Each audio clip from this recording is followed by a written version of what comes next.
اے خاتون تجھے جتنا مال چاہیے مال دے دیا جائے گا، جتنی دولت چاہیے دولت دے دی جائے گی، جتنا غلہ اناج چاہیے سب کچھ دے دیا جائے گا، لیکن میری تجھے ایک بات ماننا ہوگی۔ اگر تو میری ایک بات مان لے گی تو میں تجھے سب کچھ عطا کر دوں گا۔ اب محترم حضرات اس نے اپنی آرزو بتائی کہ میری خواہش یہ ہے کہ میں تیرے ساتھ ایک رات سو جاؤں، لیکن محترم حضرات اس خاتون کا جواب کیا رہا، اس عورت کا جواب کیا رہا؟ اس نے کہا اے نادان، لذت کے لیے گناہ مت کر، لذت کے لیے گناہ مت کر، لذت چلی جائے گی گناہ باقی رہ جائے گا۔ آپ اندازہ کیجئے لذت جو ہوتی ہے وہ چلی جائے گی، لذت بندے کی ختم ہو جائے گی، گناہ باقی رہے گا۔ یہ گناہ ایسا ہے جب تک تو زندہ رہے گا گناہ تیرے ساتھ رہے گا، مر جائے گا قبر کے اندر پہنچ جائے گا وہ گناہ تیرے ساتھ جائے گا۔ تو اس عورت نے، اس خاتون نے کہا اے نادان، لذت کے لیے گناہ مت کر، لذت تو چلی جائے گی گناہ باقی رہ جائے گا۔ لیکن اس شخص نے کہا مالداری کا بھوت چڑھا ہوا تھا، بہت زیادہ مالدار تھا، مالداری کا بھوت چڑھا ہوا تھا، اس نے یہی تمنا کر لی اب تجھے کوئی اناج نہیں دیا جائے گا، اب تجھے کوئی مال و دولت نہیں دیا جائے گا، اب تجھے پیسہ روپیہ نہیں دیا جائے گا۔ اپنے دروازے سے جب بھگا دیا، دروازے سے جب لوٹا دیا، اب محترم حضرات اندازہ کیجئے وہ عورت، وہ خاتون جب اپنے گھر آتی ہے تو اس کے 3 بچے تھے، اس کے 3 بچے تھے جو بھوک سے تڑپ رہے تھے، جو بھوک سے بلک رہے تھے۔ وہ بچے کہہ رہے تھے اے میری ماں، اے میری پیاری امی جان، اگر تو ہمیں کھانا نہیں کھلا سکتی، اگر تو ہمیں کھانا نہیں کھلا سکتی تو اپنے ہاتھوں سے گلا گھونٹ کر مار دے، اب ہم سے بھوک برداشت نہیں ہوتی، اب ہم سے بھوک و پیاس برداشت نہیں ہوتی، اگر تیرے پاس کچھ نہیں ہے تو ہمیں مار دے، ہمیں اپنے ہاتھوں سے گلا گھونٹ کر مار دے۔ لیکن محترم حضرات بچوں کا تڑپنا اس سے دیکھا نہ گیا، بچے تڑپ رہے تھے، بلک رہے تھے، بچوں کا تڑپنا نہ دیکھا گیا۔ عورت کون سی ہوتی جو اپنے چھوٹے چھوٹے بچوں کو تڑپتا دیکھ لے گی؟ معصوم بچے ہیں، تڑپ رہے، بلک رہے ہیں، بھوک سے جب تڑپ رہے تھے تو اس سے رہا نہ گیا، اس نے سوچ لیا کہ ایک گناہ کی توبہ تھی، ایک گناہ کر لوں گی پھر اللہ کی بارگاہ میں توبہ کر لوں گی۔ اس کے دل میں خواہش آئی، آرزو آئی کہ ایک مرتبہ گناہ کر لوں گی تو مال و دولت مل جائے گا، غلہ مل جائے گا، اناج مل جائے گا، مال و دولت سب کچھ مل جائے گا، میں اپنے بچوں کو کھلاؤں گی، پلاؤں گی، عیش زندگی گزاروں گی۔ لیکن وہ عورت کوئی اور عورت نہیں بلکہ کنیزہ فاطمہ تھی۔ جب وہ گناہ کرنے کے ارادے سے گھر سے نکلی ہے، جب گناہ کرنے کے ارادے سے اپنے گھر کو چلی ہے، جب گھر سے چلی ہے تو اس کے دل میں پھر خیال آ گیا، اس کے دل میں خیال آ گیا کہ میں نے گناہ کر لیا، اناج لے لیا، مال و دولت لے لیا، لیکن یہ ضروری نہیں ہے کہ بچے بھوکے پیاسے ہی مر جائیں، یہ بھی تو ہو سکتا ہے کہ میں نے اپنے بچوں کو وہ حرام کا لقمہ کھلا دیا، اس کے بعد بھی تو بچے مر سکتے ہیں۔ یہ سب کچھ اللہ تعالیٰ کے قبض اختیار میں ہی، کسی کو زندہ رکھنا، کسی کو مارنا، سب کچھ اللہ رب العزت کے قبض اختیار میں ہی۔ اگر میں نے گناہ کر لیا تو کوئی ضروری نہیں ہے کہ بچے بھوکے پیاسے مرے، یہ مرنے کے بعد، یہ کھانا کھانے کے بعد بھی تو مر سکتے ہیں۔ لیکن اس شخص کے پاس پہنچی ہے، جیسے اس مالدار شخص کے پاس پہنچی تو اس کی تمنا، اس کی خواہش اور زیادہ ابھرنے لگی۔ اس نے کہا اب میری بات مان لے گی، لیکن محترم حضرات اس نے یہی کہا تھا اے نادان، لذت کے لیے گناہ مت کر، لذت چلی جائے گی گناہ باقی رہ جائے گا۔ میں اللہ تعالیٰ سے ڈرتی ہوں۔ یہ 2-4 باتیں کرنے کے بعد وہ چلی گئی ہے۔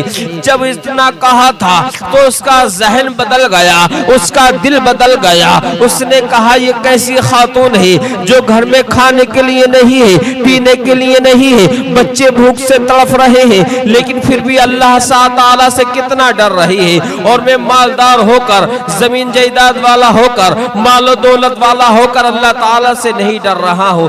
اب اس کے دل میں خیال آ گیا، اس نے اپنے سچے دل سے توبہ کرنے کے بعد اپنے غلاموں کو لیا، غلاموں کو لینے کے بعد تمام غلہ اکٹھا کیا، غلہ کو لیا ہے، مال و دولت کو لیا ہے، پیسے کو لیا ہے، اس کے دروازے پر پہنچ گیا۔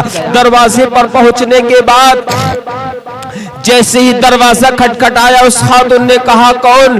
جب دروازہ کھولا تو وہی شخص نظر آیا، وہ گھبرانے لگی، پریشان ہو گئی۔ اس نے کہا بہن تو ڈر مت، گھبرا مت، یہ اناج تو لے لے، مال و دولت لے لے، اب میرا ذہن بدل گیا ہے، آج سے میں تجھے اپنی بہن بناتا ہوں۔ اب محترم حضرات سننے کی بات ہے، جیسے ہی اس نے اتنی بات کہی تھی، وہ خاتون نے مصلی بچھا دیا۔ مصلی بچھانے کے بعد اللہ کی بارگاہ میں سجدہ کیا، اللہ کی بارگاہ میں رو رو کر دعا کی، مولا اگر یہ بندہ اپنے قول پر سچا ہے تو اے میرے رب اس کو دنیا بھی آگ اس پر حرام کر دے اور جہنم کی آگ بھی اس پر حرام کر دے۔ آپ اندازہ کیجئے یہ خاتون کا دعا مانگنا تھا، اللہ تعالیٰ نے اس پر دنیا بھی آگ حرام کر دی اور آخرت بھی آگ حرام کر دی ہے۔ اب وہ چلتے پھرتے جب آگ کے انگارے ہاتھ میں لیتا ہے تو آگ اس کو چھوتی نہیں ہے، آگ جلاتی نہیں ہے۔ اس نے کہا مجھے امید ہے دنیا بھی آگ مجھے نہیں جلاتی ہے، اب آخرت کی جہنم کی آگ بھی مجھے جلا نہیں سکتی۔ یہ محترم حضرات سچے دل سے توبہ کرنے کا ارادہ ہے۔ بندہ جیسے ہی سچے دل سے توبہ کرتا ہے تو اللہ تعالیٰ اس کے تمام گناہوں کو معاف کرتا ہے، تمام خطاؤں کو معاف کرتا ہے۔ اللہ تعالیٰ تو ارشاد فرماتا ہے اے میرے بندے اگر تو گناہ کرتے کرتے تھک گیا ہے، اگر تیرے گناہ سمندر کے جھاگوں کے برابر بھی ہو گئے ہیں تو ایک مرتبہ سچے دل سے توبہ کر کے تو دیکھ، میں تیرے تمام گناہوں کو معاف کر دوں گا، تمام خطاؤں کو معاف کر دوں گا۔ لیکن ہمارا حال یہ ہے کہ ہم گناہ کرتے کرتے تھک بھی جاتے ہیں، پھر بھی گناہ نہیں چھوڑتے ہیں۔ ہمیں چاہیے کہ اللہ تعالیٰ نے مال و دولت دیا ہے، سب کچھ دیا ہے، اللہ تعالیٰ نے تمام نعمتوں سے نوازا ہے، ہمیں چاہیے کہ اللہ کی بارگاہ میں رو رو کر دعا مانگے، توبہ کرے، تاکہ اللہ تعالیٰ ہمیں دنیا میں بھی راحت و سکون پہنچا دے، مرنے کے بعد بھی راحت و سکون مل جائے۔ یہ توبہ کرنے کی بات جب آتی ہے، حضرت موسیٰ کلیم اللہ علیہ نبینا علیہ السلام کے زمانے کی بات ہے کہ قحط سالی پڑ گیا، بارش نہیں ہو رہی تھی، تمام وقت گزر گیا۔ جب بارش نہیں ہو رہی تھی تو کہا کہ سارے محلے کے لوگ، سارے علاقے کے لوگ چلو جنگل میں چلتے ہیں، اللہ کی بارگاہ میں رو رو کر دعا کریں گے تو اللہ تعالیٰ کی بارگاہ سے امید ہے کہ اللہ تعالیٰ بارش برسا دے گا۔ اب محترم حضرات جب سارے علاقے کے لوگ اکٹھے ہو گئے، جنگل میں بیابان میں جب سارے لوگ اکٹھے ہو گئے ہیں، دعا کر رہے ہیں، اللہ کی بارگاہ میں جب دعا کر رہے تھے تو محترم حضرات بارش نہ برسی۔ اللہ تبارک و تعالیٰ نے ارشاد فرمایا اے موسیٰ تمہاری اسی علاقے میں، تمہاری اسی بستی میں، اسی مجلس میں ایک بندہ ایسا ہے، ایک بندہ ایسا ہے جو 40 سال سے گناہ پہ گناہ کر رہا ہے۔ 40 سال ہو گئے اسے گناہ کرتے کرتے، 40 سال سے گناہ کر رہا ہے، ابھی تک اس نے توبہ نہیں کی ہے، 40 سال سے گناہ کر رہا ہے۔ اپنی اس مجلس سے اس بندے کو نکال دو، اس جماعت سے اس شخص کو نکال دو، جب وہ نکل جائے گا دعا مانگو گے تو قبول کیا جائے گی، بارش ہو جائے گی۔ جب اتنا سنا تو حضرت موسیٰ کلیم اللہ علیہ نبینا علیہ السلام نے ارشاد فرمایا کہ اس مجلس میں کون ایسا گناہگار بندہ ہے، کون ایسا گناہگار شخص ہے جو 40 سال سے گناہ کر رہا ہے، 40 سال ہو گئے گناہ کرتے کرتے، وہ 40 سال سے گناہ کر رہا ہے، وہ ہماری اس مجلس سے نکل جا، اس مجلس سے باہر نکل جا۔ جب اتنا کہا، اس زمانے کے لوگ بھی سچے تھے، اس نے کہا یہ شاید میری بات ہے، اس نے سوچ لیا میں ہی گناہ کر رہا ہوں، 40 سال سے گناہ کر رہا ہوں۔ اب محترم حضرات، اتنے سوچ لیا کہ 40 سال سے میں گناہ کر رہا ہوں، اگر اب میں اس مجلس سے نکل کر جاؤں گا، اس جماعت سے نکل کر جاؤں گا تو لوگ مجھ کو دیکھ لیں گے، لوگوں کی نظر مجھ پر پڑ جائے گی تو میرا مذاق بنائیں گے کہ 40 سال سے گناہ کر رہا ہے۔ لیکن محترم حضرات، اس نے کیا کہا؟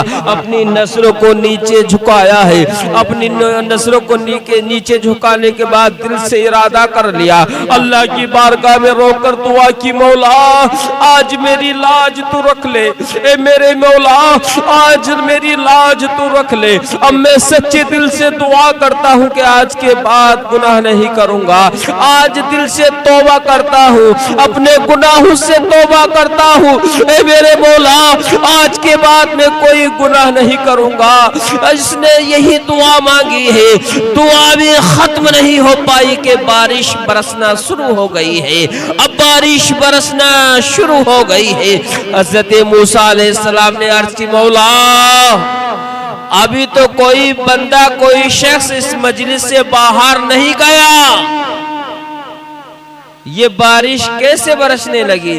رب تعالیٰ نے ارشاد فرمایا کہ اس نے مجھ سے وعدہ کیا، اس نے سچے دل سے توبہ کی ہے، اس نے سچے دل سے توبہ کی ہے، اس کی توبہ کو قبول کر کے بارش برسا دی ہے۔